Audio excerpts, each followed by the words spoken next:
School. बच्चों, हम पिछली वीडियो क्लास में क्या पढ़ रहे थे? संज्ञा। आज भी बच्चों उसी संज्ञा का हम शेष भाग, जो भाववाचक संज्ञा रह गई थी, उसका अध्ययन करेंगे। तो हमने पिछली वीडियो क्लास में हमने पढ़ा था व्यक्ति संज्ञा किसे कहते हैं, व्यक्तिवाचक संज्ञा किसे कहते हैं, जातिवाचक संज्ञा किसे कहते हैं। तो बच्चों एक बार इनकी पुनरावृत्ति कर लेते हैं, फिर हम पढ़ेंगे भाववाचक संज्ञा।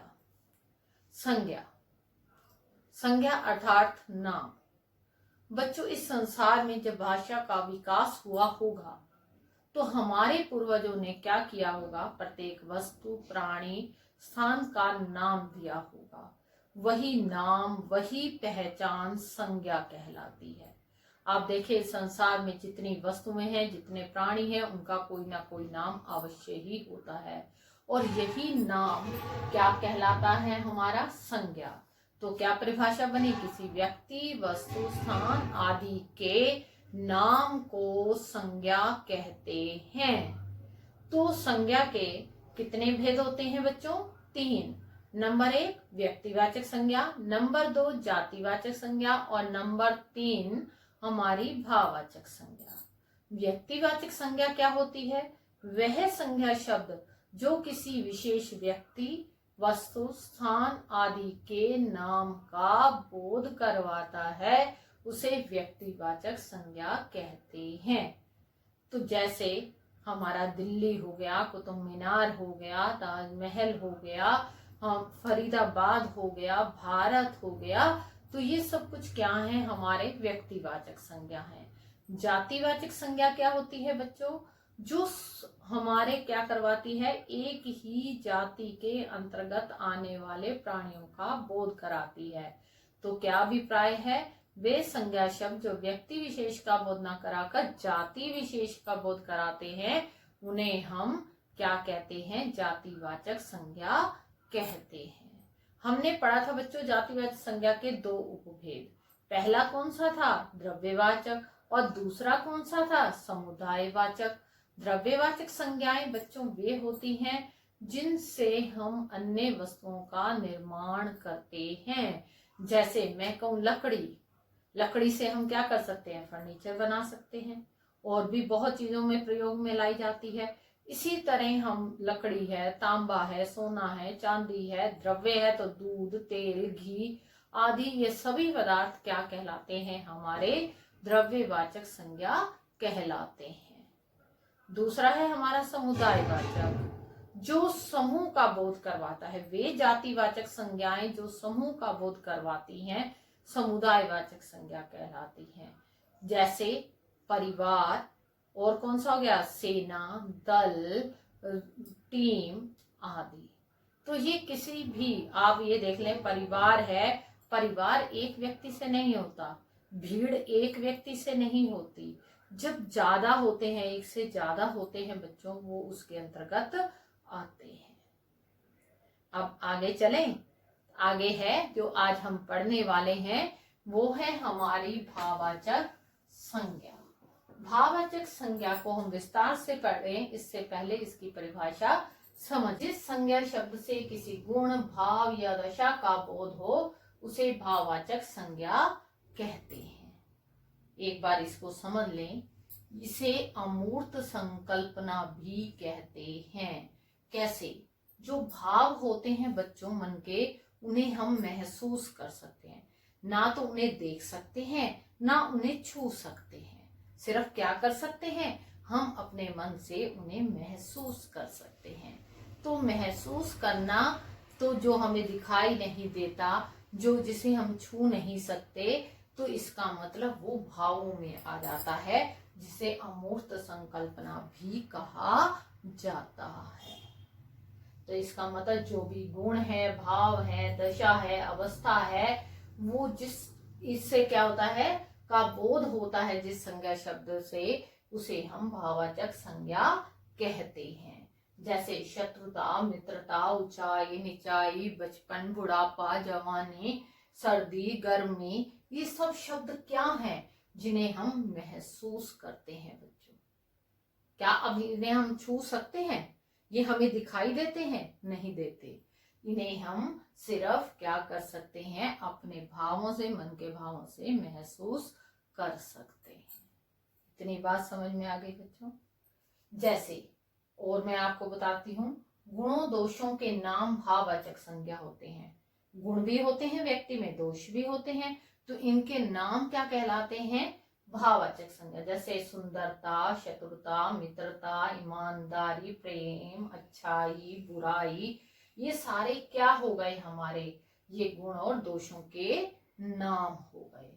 कार्यों के नाम जैसे हम कहते हैं लिखाई, पढ़ाई, सिलाई, ये दौड़, ये सारे कार्यों के नाम भाववाचक संज्ञा हो गए। भावों के नाम, भाव अमूर्त संकल्पना, मैंने अभी बताया आपको, जैसे भय, डर, क्रोध, सुख, दुख, प्रसन्नता, हर्ष, शोक, ये क्या हो गए हमारे? भावों के नाम। इसी तरह अवस्थाओं के नाम। अवस्थाएं कैसे होती हैं? जीवन की अवस्थाएं कितनी होती हैं? 4। कौन कौन सी? बचपन, जवानी, प्रौढ़, बुढ़ापा। तो ये चारों अवस्थाएं किसके अंतर्गत आ जाएंगी? ये हमारी भाववाचक संज्ञा के अंतर्गत आएंगी। बचपन, जवानी, बुढ़ापा, शैशव, इसी तरह हमारी अवस्थाएं अमीरी, गरीबी, ये सभी हमारी भाववाचक संज्ञाएं हैं। तो बच्चों एक बात और अभी मैं दोबारा भी सिखाऊंगी कि भाववाचक संज्ञा हमेशा एक वचन में ही प्रयुक्त होती है। हमेशा ध्यान रखें, अगर आपको पद परिचय आ जाता है तो आपसे पूछा जाए कौन सा वचन है, तो भाववाचक संज्ञा हमेशा एक वचन में ही प्रयुक्त होती है। यदि बहुवचन में हो जाए तो क्या होगा? मैं कहती हूं बुराइयों से बचो, बुराई हमारी भाववाचक संज्ञा है। अगर मैं कहती हूँ बुराइयों से बचो, तो इसका मतलब यहाँ पर जो भाववाचक संज्ञा है बहुवचन में प्रयुक्त हो गई, और बहुवचन में प्रयुक्त हो जाए तो वह जातिवाचक संज्ञा बन जाती है। तो आपने क्या सीखा कि भाववाचक संज्ञा हमेशा एक वचन में होती है, परंतु जब इसका बहुवचन में प्रयोग होता है तो ये भाववाचक संज्ञा ना रहकर जातिवाचक संज्ञा बन जाती है। आया बच्चों समझ में? तो एक बार फिर से दोबारा से दोहरा लेते हैं इसको। भाववाचक संज्ञा क्या होती है? जिस संज्ञा शब्द से किसी गुण, भाव या दशा का बोध हो, जैसे चतुरता, ऊंचाई, बचपन, सर्दी, गर्मी, अमीरी, गरीबी, और बहुत सारे गुण और दोषों के नाम जैसे सुंदरता, चतुरता, मित्रता, ईमानदारी, प्रेम। कार्यों के नाम लिखाई, पढ़ाई, सिलाई, दौड़। भावों के नाम क्रोध, दुख, सुख, प्रसन्नता, हर्ष, शोक। अवस्थाओं के नाम बचपन, जवानी, बुढ़ापा, शैशव, अमीरी। ठीक है बच्चों, तो अब इससे संबंधित आपसे प्रश्न पूछूंगी, तैयार रहें आप। प्रश्न 1 है बच्चों, जातिवाचक संज्ञा की परिभाषा उदाहरण सहित लिखिए। प्रश्न नंबर 2 है, निम्नलिखित वाक्यों में से संज्ञा शब्द छांटकर इनके भेदों के नाम लिखिए। पहला वाक्य है बच्चों, बुढ़ापा शरीर को निर्बल बना देता है। दूसरा है, उपवन में रंग बिरंगे फूल खिले हैं। और तीसरा है, गंगा एक पवित्र नदी है। ठीक है बच्चों, आगे चलें। व्यक्तिवाचक संज्ञा का जातिवाचक संज्ञा के रूप में प्रयोग किया जा सकता है, पर कैसे? किसी व्यक्ति के नाम को जब हम किसी के गुण बताने के लिए प्रयोग करते हैं तो तब वह व्यक्तिवाचक संज्ञा ना रहकर जातिवाचक संज्ञा बन जाती है। कैसे? विभीषण रावण का भाई था। यहाँ पर जो विभीषण है बच्चों, ये व्यक्तिवाचक संज्ञा है, परंतु दूसरे वाक्य में देखो, उसका भाई विभीषण निकला जिसने उसे ही धोखा दे दिया। यहाँ पर विभीषण जो है वो जातिवाचक संज्ञा है। विभीषण यहाँ व्यक्ति विशेष का बोध नहीं करवा रहा। किसका बोध करवा रहा है? जो धोखेबाज होते हैं भाई, उसके लिए प्रयोग किया जाता है। जो धोखेबाज होते हैं मित्र, ये भाई बंधु सगे संबंधी उनके लिए विभीषण का प्रयोग किया जाता है। हम कहें देश में जयचंदों की कमी नहीं है। यहाँ पर जयचंद किसी व्यक्ति विशेष के लिए नहीं आया। जयचंद यहाँ पर जो गद्दार होते हैं, उन देश के साथ गद्दारी करते हैं, ऐसे लोगों के लिए प्रयोग किया जाता है। कोई मुझ सूरदास को सड़क पार करवा दो। यहाँ सूरदास कवि के नाम के लिए प्रयोग नहीं हुआ, सूरदास एक अंधे व्यक्ति के लिए प्रयोग हुआ है।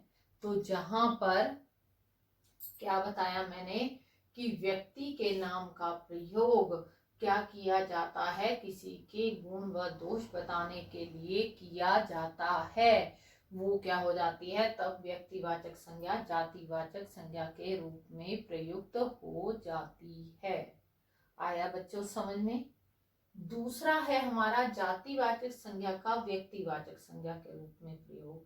कैसे कहते हैं, जब जातिवाचक संज्ञा जाति का बोध नहीं करवाती, अपितु क्या करती है, वो व्यक्ति विशेष की ओर इशारा करती है, इंगित करती है, तो वह क्या बन जाती है, व्यक्तिवाचक संज्ञा बन जाती है या होती है।